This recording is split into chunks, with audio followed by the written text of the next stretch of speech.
दर्शकों, क्या आप जानते हैं कि जनकपुर में स्वयंवर लगा था माता सीता का, जिसमें देश विदेश के राजा महाराजा को संदेश स्वयंवर में आने के लिए भेजा गया था। तो आप ये भी जानते होंगे, लेकिन क्या आप ये जानते हैं कि सिर्फ अयोध्या ही संदेश क्यों नहीं गया था?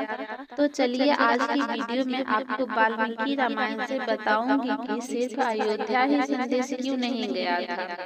क्योंकि एक बार इंद्र के दरबार में सही जनक का सत्संग हो रहा था। सारे देवता जितने भी थे सब सभा में बैठे हुए थे। सत्संग चल रहा था। महामंत्री ऋषि बैठे हुए थे। जनक महाराज ने अपनी बुद्धिमत्ता से सभी को प्रस्त कर दिया था। देवताओं के दरबार में जब सभी प्रस्त हुए, अंदर ही अंदर तरस गया। देवताओं के दरबार में महाराज जनक को जयमाला पहनाई गई, उन्हें सम्मान दिया गया। महाराज जनक अपनी जनकपुरी लौट के आ गए। सिर्फ दो राजा ही ऐसे थे, राजा दशरथ और राजा जनक, जो प्रतिदिन देवताओं के दरबार में जाया करते थे। जब चाहे वो देवताओं को बुला सकते थे और जब चाहे वो वहां जा सकते थे।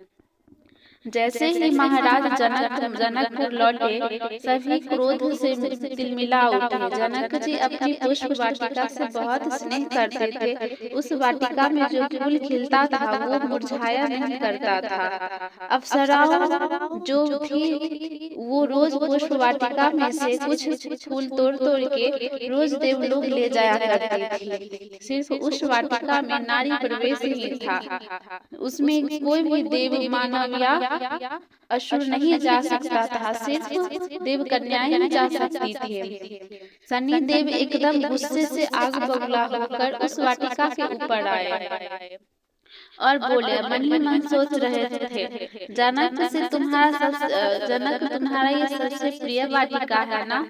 ये सोचकर ईर्ष्या से उस पे क्रूर दृष्टि डाले और पूरी वाटिका को भस्म कर दिया। जब जनक जी को बुलाया गया और वे गुरुदेव बुलाया गया और देखे, तब वो गुरुदेव से पूछने गए, गुरुदेव अब मैं क्या करें? आज 7 दिन हो गए हैं, आज तक मैंने अन्न ग्रहण नहीं किए हैं।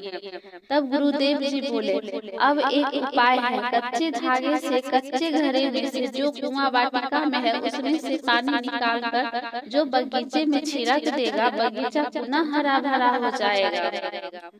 प्रतिज्ञा तो बड़ी थी। अब उन्होंने संदेश सभी राजाओं को भेजा। उसके बाद सभी राजा महाराजा, देव गंधर्व आदि आए। सभी ने प्रयास किया, लेकिन कच्चे धागे और कच्चे मटके में से जल नहीं भर पा रहे थे। 3 महीने तक ऐसे ही चलता रहा। 3 महीने तक किसी राजा और महाराजा ने जल नहीं निकाल पाए थे। अब जनक जी सोच में पड़ गए कि मैं मर ही जाऊं तो अच्छा है। 3 महीने तक उन्होंने कुछ नहीं खाया था, ना ही पिया था। तब एक ऋषि बोले, मैंने देखा सभी राजा आए, लेकिन अवधपुरी दशरथ जी नहीं आए। आप एक बार संदेश लिख के देखिए। वैसा ही फिर जनक जी किए और अयोध्या संदेश भिजवाए। फिर अयोध्या के राजा दशरथ जी अपने मंत्री से बढ़वाए। उसमें सारी शर्तें लिखी थी। उसमें ये भी लिखा था कि जो इस कुएं से पानी निकाल लेगा उसको वो आधी संपत्ति दे देंगे। उसमें सभी राजा के नाम लिखा था। महाराज दशरथ जी घबराए कि जैसे ही सभी का विफल नाम लिखा हुआ है वैसे ही मेरा लिखा जाएगा। अगर मैं इस कुएं से जल नहीं भर पाऊंगा तो अगर मेरा धर्म साथ नहीं दिया तो, क्योंकि वे सत्यवादी थे, ये सारी बातें समझ रहे थे। क्या होगा फिर? 7 दिन ऐसे ही चलता रहा। ये भी ना ही कुछ खा रहे थे, ना ही पी रहे थे, सिर्फ पड़े हुए थे अपने कक्ष में। बहुत परेशान रहने लगे। फिर एक दिन मेस्तर आया और फिर मेस्तर ने दशरथ जी से मिलने का प्रस्ताव रखे। वो छोटे से ही उम्र से दरबार में दशरथ जी का सेवा कर रहे थे, उनका जूठन खा रहे थे। वही मेस्तर आए थे। फिर दशरथ जी का मंत्री उनको बुलाया और फिर मेस्तर ने उनको प्रणाम किए और फिर पूछे, क्या बात है जो आप इतने दिन से खाना नहीं खा रहे? फिर दशरथ जी ने सारी बातें मेस्तर को बहुत पूछने पर बताई कि आपको ये सारी बात कैसे पता, जो मैं अभी तक सुमित्रा को नहीं बताया कि मैं खाना क्यों नहीं खा रहा था, आपको कैसे पता चला? उसने बात मेस्तर ने कहा, इतनी सी बात। फिर वो जितना भी बात वहाँ हुआ वो बताए और फिर मेस्तर बोले, इतनी सी बात है, वहाँ मैं जाऊंगा। फिर महाराज ने भोजन किया और जितना जूठन वो रोज छोड़ते थे, आज भी वो उतना ही जूठन छोड़ने के लिए मेस्तर ने कहा। फिर मेस्तर खाया खाना, आज भी वो वैसा ही किए। उसके बाद मेस्तर जनकपुर चले गए और बोले, दशरथ जी के और से मैं यहाँ आया हूँ कुएं से पानी निकालने। सभी राजा हंसने लगे, जो काम वो सब मिलकर नहीं कर सके वो एक मेस्तर कैसे कर लेगा? फिर क्रिया को अपनाया गया।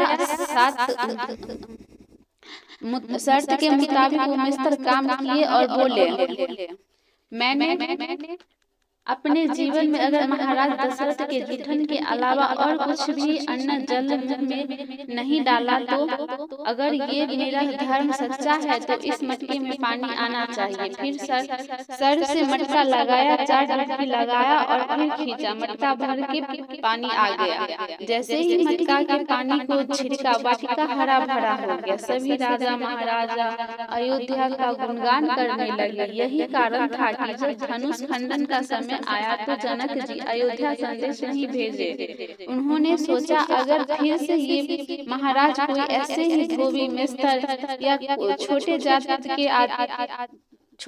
को भेज दिए और धनुष खंडन हो गया तो सीता का विवाह मेस्तर या ऐसे ही किसी से करना पड़ेगा।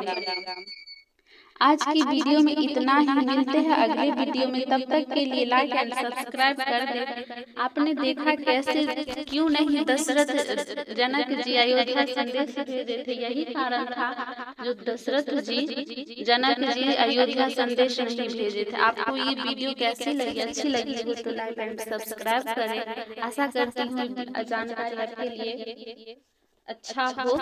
तब तक के लिए बाय बाय दर्शकों, मिलते हैं फिर से अगली वीडियो में ऐसे ही कहानी लेके।